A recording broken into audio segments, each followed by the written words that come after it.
So what was the impact on in the world on this? So first of all, of the large language models. So first of all, Google sat up and took notice, and in mid-May or so, they rolled something out. Well, they rolled out search generated experience, SGE, which basically is a little summary at the top of the page. They rolled it out in limited form, and now currently it's on every result that I see, or at least most results. Mm-hmm. There are some types of searches where it's not returned. And there are companies out there who monitor stats on this. So let's call it 75%. It's gonna vary depending on the search and the day and as this evolves. But a large percentage of the search queries that you type into Google today are going to show you a summary at the top. Now, this is a huge deal if you're an SEO or a marketer.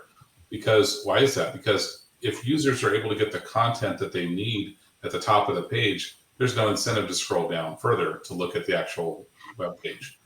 That's an impact that very specifically and directly impacts, like I said, anyone who runs a website, anyone who wants content and eyeballs coming to their website.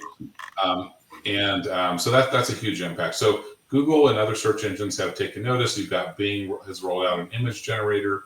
Google has image generators now. And those are getting more and more sophisticated as well. You can specify not only words coming back, but also pictures.